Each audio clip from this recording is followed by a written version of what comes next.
اللهم صل على سيدنا محمد يا رب صل وسلم دائما ابدا على حبيبي. دیکھو رسول اللہ صلی اللہ علیہ وسلم نے فرمایا لو انکم تتوکلون علی اللہ لرزقتم کما ترزق الطیر تغدو خماسا وتروح بطانا. کیا عجیب الفاظ ہیں.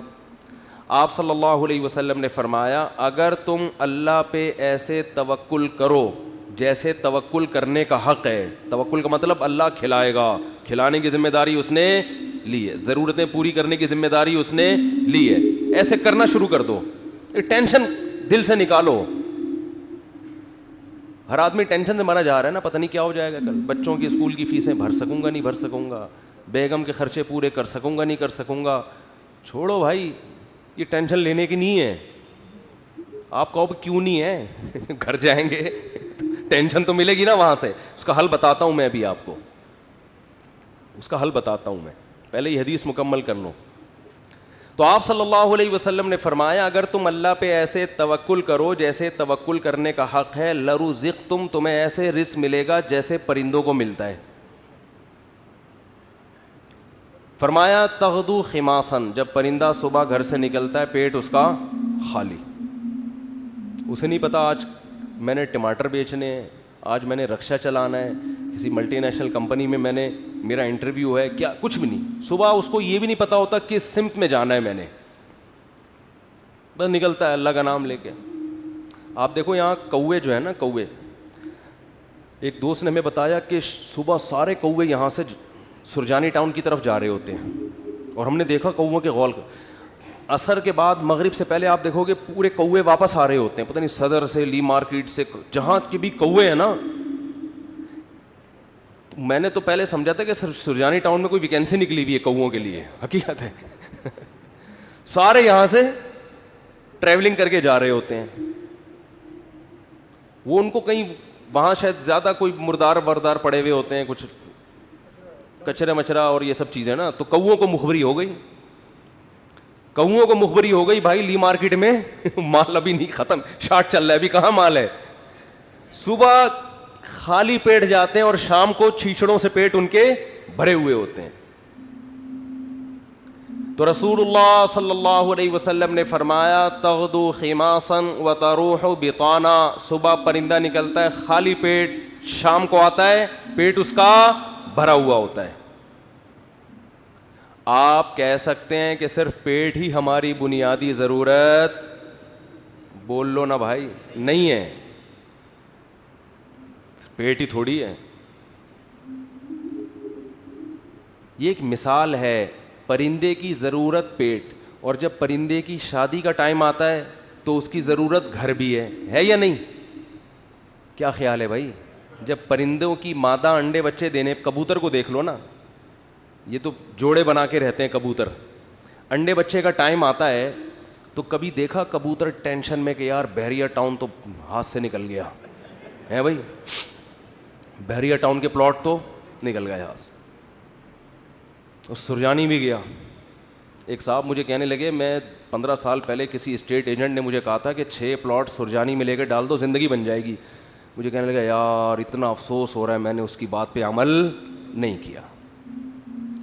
تو میں نے کہا 10-15 سال تو زندہ رہے گا, ابھی تو نے ویسی قبر میں جانا ہے, عمل کر لیتا تو 10. تجھے اسٹیٹ ایجنٹ کہہ رہا تھا 15 سال کے بعد تیری زندگی بن جائے گی, میں تجھے کہہ رہا ہوں 15 سال کے بعد تو مرے گا, بن کے بھی تو قبر میں جائے گا. 15 سال کے بعد جو ہے نا, تو وہ اسٹیٹ ایجنٹ کے 15 سال پرانی پیش گوئی پہ تو افسوس ہو رہا ہے, میں جو سچی مچی کی پیش گوئی کر رہا ہوں کہ تو مرے گا 15 سال میں, تیری ہڈیوں میں ابھی اتنا گودا نہیں ہے زندہ رہنے والا, اس پہ ٹینشن نہیں ہو رہی. اس کا مطلب بھول چکے ہیں موت کو. او بھائی 15 سال پہلے تو سرجانی میں 6 پلاٹ لیتا, آج عیش کرتا, تو وہ 15 سال کے بعد عیش کے قابل نہ رہتا. تو سوچ لے جو 15 سال بعد تو جو اینڈ سرجانی میں پلاٹ لے کے ہونا تھا وہ پلاٹ لیے بغیر بھی وہی اینڈ ہو رہے ہیں. تو ٹینشن کس بات کی بھائی؟ اور ٹینشن لے گا تو 15 سال کے بجائے 5 سال میں وہ انجام ہو جائے گا تیرا, جو 15 سال بعد ہونا تھا. تو میں یہ کر رہا تھا کہ پرندے کو جو رزق ملتا ہے صرف پیٹ نہیں بھرتا اس کا. جب پرندے کی شادی کا ٹائم آتا ہے, وہ بالغ ہوتا ہے, تو پیر بنتا ہے کبوتر کبوتری کا, چڑا چڑیے کا بنتا ہے نا جوڑا. نہ اس نے کہیں سے ڈپلوما حاصل کیا گھر بنانے کا ہے بھائی, نہ NID یونیورسٹی میں وہ پڑھا ہے, کوئی انجینئرنگ نہیں, اس کو ہے کوئی انجینئرنگ؟ بولو بھائی. جس قسم کا گھر اس کو چاہیے فطرت اسے اس طرح کا گھر بنانا سکھا دیتی.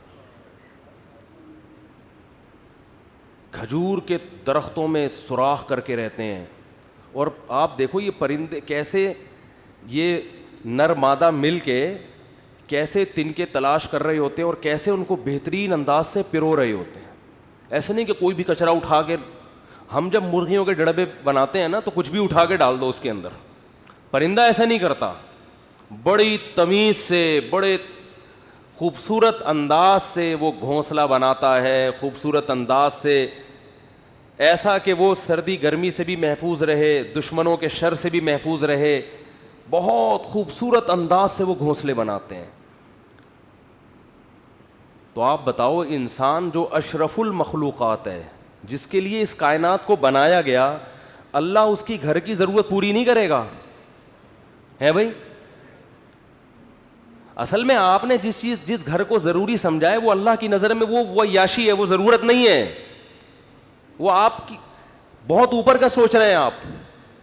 لوگ کرائے کے گھروں پہ افسوس کرتے ہیں نا, اپنا گھر نہیں بنا سکے. بھائی گھر کی ڈیفینیشن یہ ہے کہ جیسے پرندہ جو گھر بناتے ہیں قیامت تک کے لیے نہیں بناتا, اسے فی الحال اپنی فیملی کو پالنے کے لیے ایک عدد ایسے گھر کی ضرورت ہوتی ہے جہاں بلی سے حفاظت ہو, جہاں سردی اور گرمی سے حفاظت ہو. اللہ کہتے ہیں تیری یہ بنیادی ضرورت ہے, چونکہ تو نسل بڑھا رہا ہے فطرت کی تکمیل کے لیے, تو اس گھر کی ضرورت پوری کرنا یہ کس کے ذمے ہے؟ یہ فطرت کے ذمے, جس کو جو خدا ہے, اصل میں خدا کے ذمے ہے. پرندہ نسل بڑھاتا ہے اس کائنات کی رنگینیوں کو برقرار رکھنے کے لیے, اپنے لیے نہیں. تو اب آپ بتاؤ, جب آپ کی نسل پیدا ہوگی جو مقصود کائنات ہو, تو گھر کی بنیادی ضرورت خدا نے اپنے ذمے لی ہے کہ نہیں لی ہے؟ وہ پرندوں کی ضرورتیں پوری کر رہا ہے اور انسان کو ٹینشن میں ڈال دے. تو یہ آپ کی بنائی ہوئی ٹینشن ہے, یہ خدا کی دی ہوئی ٹینشن نہیں ہے, یہ اللہ کی طرف سے عطا کردہ ٹینشن نہیں ہے. یہ آپ کی ٹینشن ہے جو آپ نے اپنے اوپر مسلط کر لی. پرندہ جو گھر بناتا ہے وہ بھی کرائے کا گھر ہوتا ہے, اس کا ذاتی نہیں. کرائے کا مطلب نکلنا ہے اس نے یہاں سے, ہمیشہ کے لیے تھوڑی ایک ہی جگہ گھونسلہ. پھر جب اس کے انڈوں سے بچے نکلتے ہیں, ایک تو 12 گھنٹے کی ڈیوٹی ہوتی ہے کبوتر اور کبوتری کی. 12 گھنٹے کبوتر, یہ شکر کرو اللہ نے مردوں میں ایسا نظام نہیں رکھا, یہ اللہ کا بڑا فضل ہو گیا. ہمارے یہاں خواتین ہی پالتی ہیں, مرد کا کام ہے شیلٹر دینا, تحفظ دینا, خرچہ اٹھانا. 12 گھنٹے کبوتر بیٹھے گا اور 12 گھنٹے کبوتری. اب کمانے کا ٹائم کم ہو گیا, کیا خیال ہے؟ پہلے 12 گھنٹے دن میں کمانے میں لگ رہے تھے ان کے, اور رات میں آرام میں, ایسا ہی ہے نا. اب ذمہ داری بڑھ گئی, کمانے کے لیے ٹائم کم ہو گیا. ذمہ داری کیا بڑھ رہی ہے؟ اب اپنا بھی کمانا ہے اور اپنے بچوں کے لیے بھی دانا لے کر آنا ہے. ٹائم کم ہے کمانے کے لیے اور کھانے والے زیادہ. کہ نہ آج تک دیکھا کہ بھوک سے مرے ہوں پرندوں کے بچے, کہیں قحط پڑا ہوا ہو تو ایک الگ بات ہے. کبوتر کبوتری جاتے ہیں, باریاں سیٹ کرتے ہیں, 12 گھنٹے یہ 12 گھنٹے وہ, پھر جب چوزے نکل جاتے ہیں اس سے بچے نکل جاتے ہیں, وہ بھی کما کے خود بھی اپنا پیٹ بھی بھر رہا ہے اور اپنے بچوں کا پیٹ بھی بھر رہا ہوتا ہے. وہ وجہ کیا ہے؟ پرندہ ٹینشن نہیں لیتا. اگر ٹینشن لینا شروع کر دے نا کہ یہاں پلاٹ کیوں نہیں بنا, یہاں گھر کیوں نہیں بنا, تو پرندہ بچے پیدا کرنا ہی چھوڑ دے. جیسے کہ آج گوروں نے چھوڑ دی ہیں, انگریزوں نے چھوڑ دی ہے نا. کتے پال رہے ہیں, وہ کتے کیوں پالتے ہیں؟ وہ بہت سے انگریز ہم لوگوں پر اعتراض کرتے ہیں کہ کتا اتنا وفادار جانور, تم اس سے دل کیوں نہیں بہلاتے؟ ہم کہتے ہیں انسان سے زیادہ وفادار نہیں ہے. کتے وہ پالے جس کے پاس پالنے کے لیے بچے نہ ہوں, انسان نہ ہوں, وہ پالے. اور کتوں سے صرف دل ہی بہلا سکتے ہو. کتا کما کے نہیں دے گا آپ کو, اولاد آپ کو کما کے دے گی. اولاد اپنے اختیار سے محبت کرے گی, کتا جو آپ سے محبت کر رہا ہے اپنے اختیار سے نہیں, قدرت نے, فطرت نے اس میں وفا اور محبت کے سافٹ ویئر انسٹال کیے ہوئے ہیں, وہ اپنی مرضی سے یہ کام نہیں کر رہا, اس لیے آپ کو خوشی بھی نہیں ہوتی. اولاد تو اپنے اختیار سے آپ کی خدمت کرتی ہے. بیٹا ہوگا تو بہویں بھی ہوں گی, داماد بھی ہوں گے, بیٹی ہوگی تو پوتے بھی ہوں گے, نواسے بھی ہوں گے. کتا ہوگا تو یہ سب چیزیں بولو. تبھی تو انگریزوں کا سارا سیٹ اپ ختم. آپ کسی گورے سے ملے نا, یہ کون ہے, یہ گورا, تعارف کرو, یہ میرا فرینڈ ہے, یہ میری گرل فرینڈ ہے, بس سارا سیٹ اپ ختم. کبھی دیکھا گورا تعارف کروا رہا ہو آپ امریکہ کسی گورے کے گھر جائیں, یہ میری خالہ ہیں, یہ میری پھپھو ہیں, یہ میری ممانی ہیں, یہ میری چاچی ہیں, میری بھتیجی ہے, یہ میرا بھانجا ہے, یہ میرے بردر ان لا ہیں, یہ میرے مدر ان لا ہیں, اور یہ میری نانی ساس اور دادی. ہمارے یہاں تو اتنے پوری ایک چین چلتی ہے. انگریزوں کے یہاں یہ تکلف نہیں, میں ہوں یہ پتہ نہیں کون ہے, اتفاق سے کل اس سے ملاقات ہو گئی تھی, دوستی ہو, اس سے زیادہ رشتے نہیں. ایک عدد اماں ہوتی ہیں, وہ بھی اولڈ ہاؤس میں. وہ بھی کہاں ہیں؟ اولڈ ہاؤس میں. تو وہ کتے اس لیے پالتے ہیں, اس لیے نہیں پالتے کہ وہ کتوں کی وفا سے ان کو بڑا اچھا لگتا ہے, اتنے وفادار ہیں. کتوں سے ہی سبق سیکھ لینا چاہیے انگریزوں کو کہ کتے تمہارے ساتھ وفا کر رہے ہیں, تم اپنے باپ کے ساتھ وفا نہیں کر رہے. سمجھ رہے ہو نا, یہ تمہارے ساتھ وفا کر رہا ہے اور تم اپنے باپ کو اولڈ ہاؤس میں جمع کرا رہے ہو. کتا نہیں جمع کرائے گا بڑھاپے میں تمہیں, وہ کہے گا جیسا بھی ہے برداشت کروں گا. غیر مسلموں کی جو خوبیاں ہیں نا, وہ اول نظر میں, پہلی نظر میں آپ کو, بعدین نظر میں بہت زبردست لگیں گی. جب آپ ان کی گہرائی میں جاؤ گے تو آپ کو لگے گا ان تلوں میں تیل نہیں ہے. یہ صرف اوپر اوپر کے اخلاق ہیں. میں اکثر ایک بات کہتا ہوں نا, کہ لوگ اکثر ہمیں کہہ رہے ہوتے ہیں کہ انگریزوں کے اخلاق بہت اچھے, تھینک یو, بات شروع کرنے سے پہلے 3 دفعہ تھینک یو. جیسے ہمارے کوئی وظیفہ جب بتایا جاتا ہے نا, تو شروع میں اول آخر 11 دفعہ درود شریف پڑھیں. تو انگریز بھی جب کوئی بات کرے گا تھینک یو سے شروع کر کے تھینک یو پہ ختم. اور ہمارے ہاں گالیوں سے شروع کر کے درمیان میں بھی گالی اور آخر میں بھی گالی. اتنا وہ تھینک یو نہیں کہتا جتنی ہمارے ہاں گالیاں ہیں. لوگ مجھے کہتے ہیں مفتی صاحب آپ پھر بھی کہتے ہو مسلمان اچھے ہیں, اتنی گالیاں دے رہے ہیں صبح شام, پھر بھی اچھے ہیں. اور انگریز ہر بات میں مسکراتا ہے, تھینک یو, پھر بھی. میں کہتا ہوں بھائی وہ تھینک یو پہ پیسے خرچ نہیں ہو رہے. ہم جب گھر میں جاتے ہیں تو ہم سے جو گھر والوں کے, بیگموں کے مطالبے ہوتے ہیں نا, گورا یہ مطالبے افورڈ بولو نہیں کر سکتا. ہم گھر والوں کو گھر مہیا کرنا کس کی ذمہ داری ہے؟ یہ جو بحریہ ٹاؤن کے پلاٹ کے لیے مچل رہا ہوتا ہے تو بیگم کی وجہ سے ٹینشن میں ہوتا ہے. بیوی نہ ہو تو روڈ پہ بھی زندگی گزر جاتی ہے. گھر کروڑوں روپے کا گھر لے کے دے گا, بچوں کے لیے پراپرٹی خرید رہا ہوگا, میں مر گیا تو بچوں کا کیا ہوگا. انگریز کرتا ہی ہے کہ میں مر گیا تو بچوں کا کیا ہوگا, کہ گورنمنٹ پالے گی, میں تھوڑی پالوں گا. ہمیں پتا ہے کہ بھائی ہم نے انتظام کر کے جانا ہے ان کے لیے. پھر محلے کے خراب لڑکوں کے ساتھ تو نہیں بیٹھ رہا, صبح شام یہ ٹینشن. دعائیں کرا رہے ہوتے ہیں مولوی صاحب کے پاس, مولوی صاحب دعا کرو میرا بچہ آج کل چرسیوں میں اٹھ رہا بیٹھ رہا ہے, دعا کرو کچھ انسان کا بچہ بن جائے. گورے کو یہ ٹینشن ہوتی ہے. کبھی دیکھا گورا پادری کے پاس گیا ہو کہ میرا بچہ جو ہے وہ چرسیوں میں آج کل بیٹھ رہا ہے, پادری کہے میں تو خود پیتا ہوں پادری کہے گا میں تو خود پیتا ہوں, پی لیا تو کیا ہو گیا, کیا کر لے گا. وہ تو ٹینشن فری لوگ ہیں بھائی, ریلیشن ہی نہیں ہے ان کا. پھر بیگم کے بھائی گھر میں آ رہے ہیں تو اس کو پوچھا کیوں نہیں. ایک صاحب نے بتایا میرا اتنا پھڈا ہو گیا گھر میں, ایک دن میرا سالہ آ گیا, میں کہیں دماغ میرا حاضر نہیں تھا, میں نے اس کو چائے کا پوچھنا بھول گیا. میں کہہ رہا ہے جو میری بیگم نے ہنگامہ کیا ہے کہ میرے بھائیوں کو پوچھتے نہیں ہو اتنی. اور یہ عورت کے لیے ٹینشنیں اٹھا رہا ہے مرد. کس کے لیے؟ عورت کے لیے. گرل فرینڈ نہیں رکھی ہوئی اس نے, پوری زندگی کی ٹینشن. اس کے باپ کو بھی باپ بنا لیا, اس کی ماں کو کیا بنا لیا, اپنے ابا بھی تھے. اپنی انگریز اپنے ابا اماں کو اولڈ ہاؤس میں جمع کر رہا ہے. ہمارے سچی مچی کے ابا اماں پہلے سے تھے, ہم نے جناب ایک مدر ان لا اور فادر ان لا کو بھی لے لیا ہم نے. وہ کہہ رہے ہیں ہم ایک باپ سے تنگ ہیں, تم 2 باپ پال رہے ہو یار, اور میرے فلسفے پر عمل کرے تو 5 باپ. اگر میرے فلسفے پر آ جائے. 5 عدد مائیں اور 5 عدد باپ, اور ہول سیل کے حساب سے سالے. سالوں کی تو کوئی انتہا ہی نہیں ہے نا.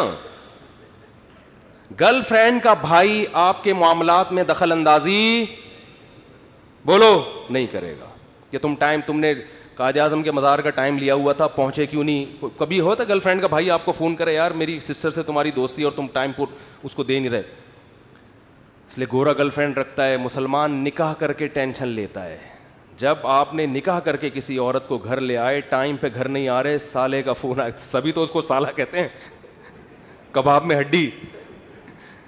سالے کا فون آئے گا تو آدمی جل کے کیا کہتا ہے سالے کا فون آ گیا, کہتا ہے نا, تو سالے کا فون آ گیا. میرے سامنے جھگڑے آتے ہیں, لوگ لڑ رہے ہوتے ہیں اپنے بہنوئی سے. ابے ہم نے تجھے اپنی بہن اس لیے دی تھی کہ تو ٹائم نہ دے, تو سارا دن گٹر کے ڈھکن پہ بیٹھا رہتا ہے باہر, 2 بجے اٹھ کے آتا ہے, اس لیے دی تھی. لوگ کہتے ہیں نا. یہ ٹینشن بھی کون اٹھا رہا ہے؟ مسلمان مرد ہے بھائی. کون اٹھاتا ہے یہ؟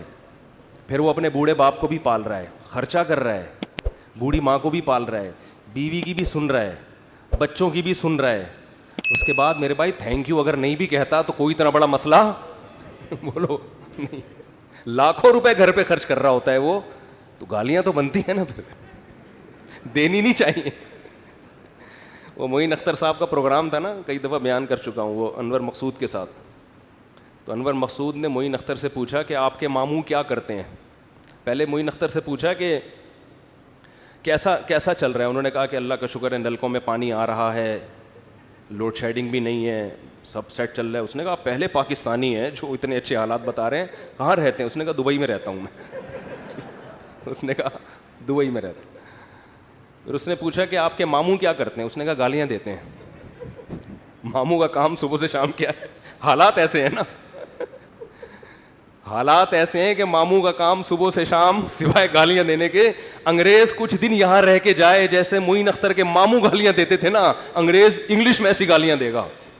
کچھ دن یہاں رہے تو صحیح, یہ تو ہمارا حوصلہ ہے. تو اس نے کہا گالیاں کیوں دیتے تھے؟ اس نے کہا مالک مکان پانی کے پیسے لینے آ گیا, تو ماموں اس کو لے گیا, بولا تو ایک لوٹا بھر کے دکھا. پانی ہے نہیں, پانی کے پیسے لینے آ رہا, تو ایک لوٹا بھر کے دکھا. کہہ رہے بیٹھے بیٹھے لائٹ چلی گئی, تو ماموں نے بلب کے رشتہ داروں کو گالیاں دینا شروع کر دی. بلب کے رشتہ داروں کو. تو ہم جس ماحول میں رہتے ہیں, مسلمان کا بہت بڑا ظرف ہے. وہ ایک عورت کے لیے بڑی قربانیاں دیتا ہے, بڑی اس کو عزت کے ساتھ گھر میں لے کر آتا ہے. اس کے بچوں کی کفالت, اس کے باپ کو عزت دینا, اس کے بھائیوں کو عزت دینا, اس کی ماں کو عزت دینا. تو میرے بھائی اس کے بعد اگر 4-6 گالیاں کبھی وہ نکال دے, تو ہمارے نبی صلی اللہ علیہ وسلم نے عورت کو حکم دیا ہے کہ وہ اپنے شوہر کی فرما برداری کرے. نبی نے کیا فرمایا؟ یکفرن العشیر, شوہر کی نافرمانی کرتی ہیں. وہ نافرمانی کیا؟ فرمایا ساری زندگی احسانات کرتا رہے گا, اگر کبھی اونچ نیچ ہو جائے تو عورت جواب میں کہتی ہے ما رأیت منک خیرا قط, اللہ کی قسم میں نے تجھ سے کبھی کوئی خیر نہیں دی, میں تو آپ سے شادی کر کے پچھتا رہی ہوں. اور پچھتاتی بھی 3 بچے پیدا ہونے کے بعد ہیں. کہ جب آدمی کے پاس اس سوال کا کوئی جواب بنے ہی نہیں کہ اب پچھتا رہی ہے, تو بھائی ریورس بچے کہاں لے کے جاؤں گا میں. وہ صبر کے علاوہ اس کے پاس کوئی آپشن نہیں ہوتا. تو ایسے میں اگر انگریز یہ ٹینشنیں اٹھائے, بوڑھے باپ کی بھی, بوڑھی ماں کی بھی, اور بیوی کی بھی, اور بچوں کی بھی, اور سالوں کی بھی, اور ساس کی بھی, اور سسر کی بھی, پھر دیکھتے ہیں تھینک یو سے بات کیسے شروع کرتے ہیں, اور تھینک یو پہ کیسے. وہ ایک صاحب کہنے لگے یار اتنے اچھے اخلاق ہیں. میں نے کہا کسی انگریز سے بولو 50 روپے دے, گالی دے دے مجھے یہ تھینک یو نہیں چاہیے. وہ کہے گا 50 روپے نہیں دوں گا, تھینک یو جتنا لینا ہے. یہ فری پھوکٹ کا تھینک یو ہے بھائی, یہ فری پھوکٹ کا تھینک یو ہے. ایک دھیلے کا خرچہ اٹھانے کے لیے تیار نہیں ہے کسی کا بھی. تو خیر میں جلدی سے بات کو سمیٹ کے ختم کروں, وقت پورا ہو رہا ہے. تو رسول اللہ صلی اللہ علیہ وسلم نے فرمایا پیسہ کمانے سے منع نہیں, پیسے کو مسلط کرنے سے منع کیا. ہدف یہ نہ بناؤ. دیکھو پرندہ بھی صبح پرندہ یہ نہیں کرتا کہ اللہ پہ توکل کرے تو اب گھونسلے میں ہی دھرنا مار کے بیٹھ گیا, میں نے صبح جانا ہی نہیں ہے. یہ کوے جتنے ہیں نا یہ وہیں بیٹھ گئے, لیاری میں بیٹھ گئے اور سرجانی ٹاؤن میں بیٹھ گئے کہ چھوڑو یار اللہ پہ توکل کرنا ہے, رزق خود بخود یہیں آئے گا. اللہ نے کہا نا تمہیں نکلنا پڑے گا. تو آپ صبح نکلو رزق کے لیے, لیکن تسلی رکھو کہ شام کو انشاءاللہ پیٹ بھرا ہوا ہوگا, میری بنیادی ساری ضرورتیں پوری ہو چکی ہوں گی, اور جب میری اولاد کا ٹائم آئے گا اللہ بچوں کا خرچہ بھی میری جیب میں ڈالے گا. ٹینشن نہ لو کہ 2 بچے ہو گئے تو 3 بچے ہو گئے تو کہاں سے کھلاؤں گا. جس اللہ نے تجھے کھلایا بھائی وہی. دیکھو ماں کی چھاتیوں میں دودھ پہلے پیدا ہوتا ہے, بچہ بعد میں پیدا ہوتا ہے, یہ بتانے کے لیے کہ اس کا پیدا کرنے والا اس کے رزق سے غافل نہیں ہے. ہر چیز میں گوروں کی طرح کیلکولیشن نہ کیا کرو بیٹھ کے. گورے کیا کر رہے ہوتے ہیں, دیکھ رہے ہوتے ہیں میرے پاس ابھی $10,000 ہیں تو ایک بچہ ہو گیا تو اس میں اتنا کیلکولیشن کر کے اتنا بچ رہا ہے, اتنا انویسٹمنٹ کیا, دوسرا ہو گیا تو یہ تو کیلکولیٹر کہہ رہے یہ نہیں ہو سکتا. قرآن کیا کہے گا, او بھائی تو پیدا تو ہونے دے. دیکھو اگر ہم نے یہ دودھ کا پروسیس نہ دیکھا ہوتا تو ہم تو اس ٹینشن میں ہوتے بچہ پیدا ہوگا تو میں تو 2 کلو دودھ اور بھینس کا لگوانا پڑے گا مجھے, میں تو خرچہ نہیں اٹھا سکتا. اللہ کہتے ہیں پیدا ہونے دے, اس کی ماں کی چھاتیوں میں دودھ اسی وقت پیدا کروں گا جب یہ پیدا ہوگا, اس سے پہلے نہیں. ہم کہتے ہیں نہیں پہلے پیدا ہو ہے بھائی, پہلے ماں کی چھاتیوں میں دودھ آئے پھر ہم دیکھیں گے ہاں بھائی آ گیا ہے دودھ, اب بچہ پیدا ہوگا. اللہ کہتے ہیں نہیں, مخلوق کو آنے دو پہلے, رزق بعد میں آئے گا اس کا. تو اس لیے بھائی رزق کمانا ہے, رزق کی ٹینشن نہیں لینی. اب آپ کہہ سکتے ہو کہ ٹھیک ہے ہم رزق کی ٹینشن نہیں لیتے, کماتے ہیں, لیکن ہم تو دیکھ رہے ہیں کمانے کی کوشش کر رہے ہیں, وہ وسیم بھائی کے پاس تو اتنا پیسہ آ گیا, فلاں کے پاس تو اتنا آ گیا, میں وہیں کا وہیں کھڑا ہوں. ہمارے کزن تھے کیا ہیں, وہ تھے سے تھے نہ بن جائیں. وہ اکثر کہا کرتے تھے, یہ بات تو کہتے تھے اب نہیں کہتے, اللہ کا شکر اب دیندار ہے, کہتے یار مجھے ٹینشن اس بات کی نہیں ہے کہ میرے پاس پیسہ نہیں ہے, مجھے ٹینشن اس بات کی ہے کہ میرے جتنے دوست ہیں ان کے پاس آ گیا اور میں وہیں کا وہیں. تو یہ ایک مستقل ٹینشن ہے. دیکھو اس کا نبی صلی اللہ علیہ وسلم نے حل کیا بتایا ہے, پرندے کی مثال دی ہے. پرندہ کمپٹیشن میں کبھی بھی نہیں آتا, سمجھ رہے ہیں. پرندہ یہ نہیں کرتا کہ وہ والے چڑیا نے وہاں جگہ اس لوکیشن پہ گھونسلہ بنایا بحریہ ٹاؤن کے قریب اور میں لیاری ندی کے اوپر گھونسلہ, نہ. پرندہ کہتے ہیں میرے لیے, میرے بچوں کی حفاظت کے لیے مجھے گھونسلہ چاہیے, لوکیشن کو وہ زیادہ اہمیت نہیں دیتا. میں دشمنوں سے میری حفاظت رہے, ٹھیک ہے نا, سردی گرمی سے میری حفاظت رہے.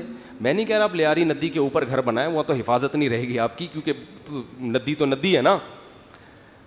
تو آپ نے یہ سوچنا ہے کہ مجھے اپنے گھر میں تحفظ کے ساتھ, گھر والوں کے ساتھ رہنے کے لیے چھت چاہیے. یہ چھت اللہ انشاءاللہ میسر کرے گا, چاہے اپنی ہو چاہے کرائے کی ہو, یہ ٹینشن نہیں لینا ہے. یہ ٹینشن کہ میری اپنی چھت ہو کرائے کی نہ ہو, یہ آپ کی بنائی ہوئی ٹینشن ہے. اللہ نے اس رزق کا وعدہ آپ سے نہیں کیا ہے, یہ غریبی ہے, یہ غریبی ہے. بنیادی ضرورت آپ کی سالن روٹی ہوتی ہے نا. ارے بھائی آپ گئے ہوٹل میں نہاری لے آؤ, 2 روٹی لے آیا, نہاری لے آیا, 1 گریبی منگوا لو گے, 2 منگوا لو گے, اس کے بعد کہے گا بھائی یہ گریبی ہے, اصل جو پیسے تھے نا وہ پلیٹ کے تھے. اب آپ نے گریبی کو مقصود بنا لیا, آپ جاتے ہی گریبی پہلے منگوا رہے ہو کہ یار 2 نہاری کی گریبیاں لے آ. اس کو غصہ آئے گا بھائی گریبی تو ضمناً ہوتی ہے. آج جو گریبی تھی نا, ذاتی گھر گریبی ہے, یہ بنیادی ضرورت نہیں ہے. گاڑی گریبی ہے, بنیادی ضرورت W11 میں بہت اچھی طرح سے پوری ہوتی ہے. ہم نے تو بھائی 20 سال W11 میں سفر کیا ہے اور اللہ کی قسم اب ترستے ہیں کہ W11 میں بیٹھے ہیں, لیکن اب شہرت اتنی ہو گئی کہ وہ بیٹھ نہیں سکتے. اب وہ W11 والا بھی اٹھ کے آ جائے گا کہ میں نہیں چلا رہا, میں گپ شپ کر رہا ہوں آپ سے. ورنہ عامر بھائی W11 کا مزہ آپ نے لیا ہوگا نا. W11 کراچی کی بہترین سوغات ہے بھی. G7 4L میں اللہ دشمنوں کو بھی نہ بٹھائے. جس طرح وہ چلاتا ہے نا اتنی بڑی بس کو, ہم تو جب بھی بیٹھے ہیں 2 فٹ اچھل کے.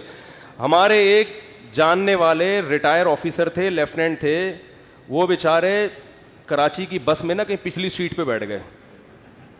اسپیڈ بریکر پہ جب اچھل کے دھڑام سے نیچے گرے, ان کی ریڑھ کی ہڈی میں مسئلہ ہو گیا, اسی میں ان کی موت واقع ہوئی ہے. وہ نیوی کا آفیسر بیچارہ جنگوں میں شہید نہیں ہوا جنگوں میں شہادت نہیں ملی ہے. کراچی کی بس نے اٹھا کے پٹکھائے اور انا للہ.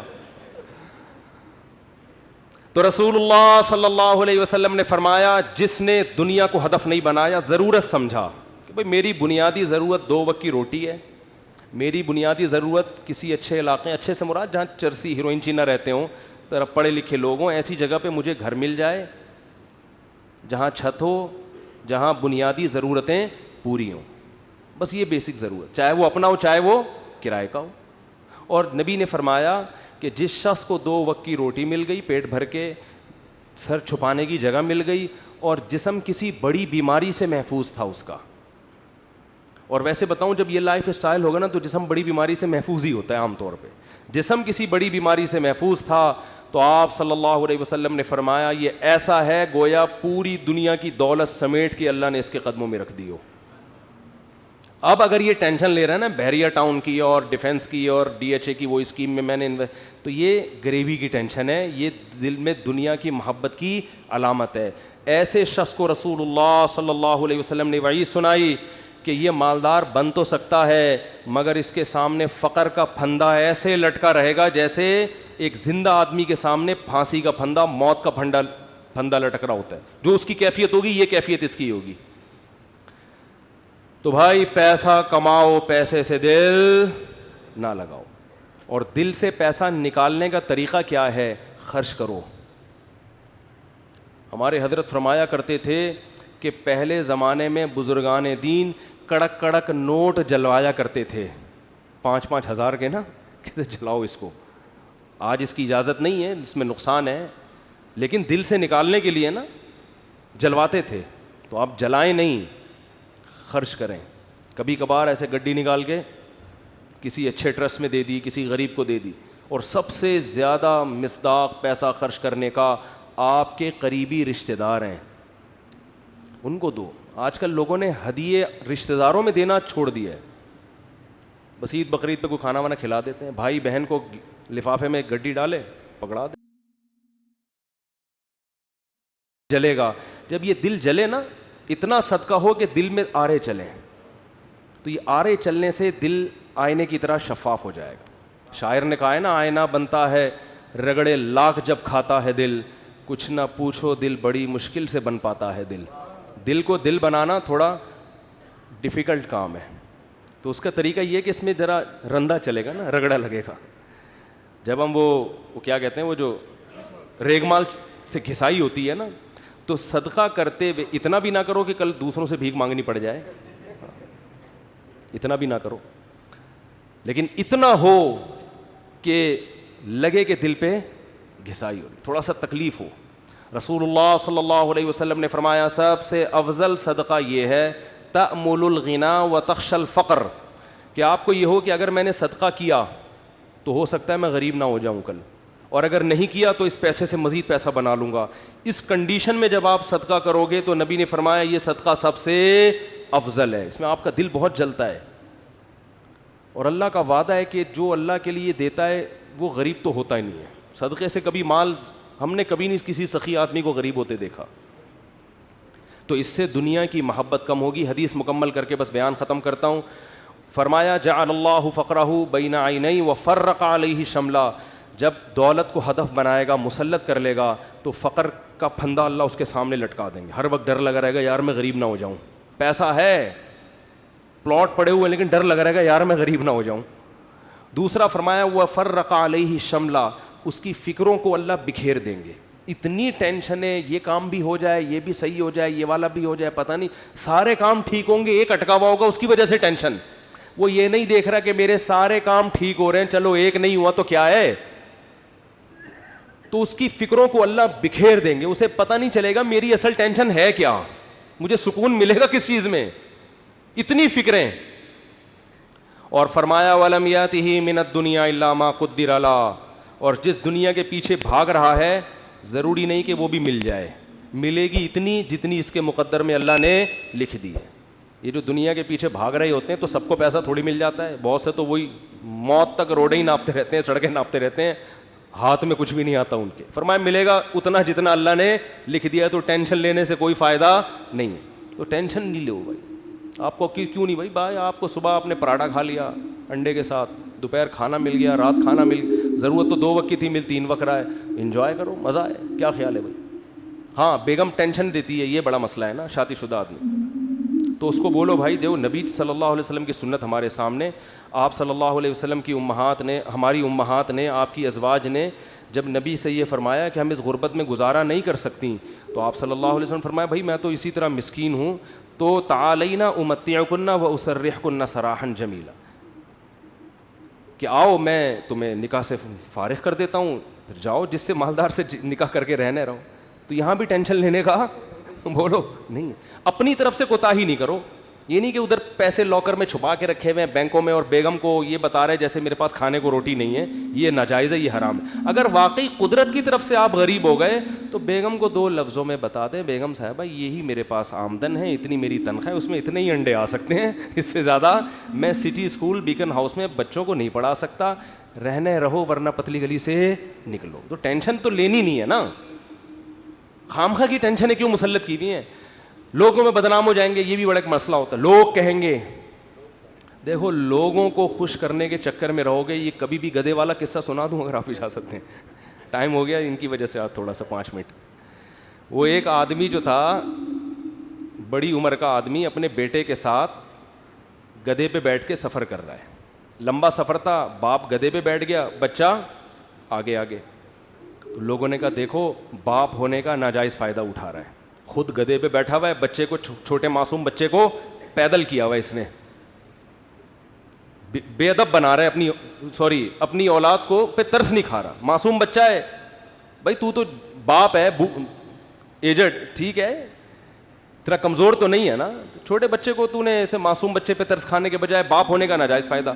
جب لوگوں نے تانے دیے, اس نے کہا چلو میں نیچے آ جاتا ہوں, بچے کو اوپر بٹھا دیتا ہوں.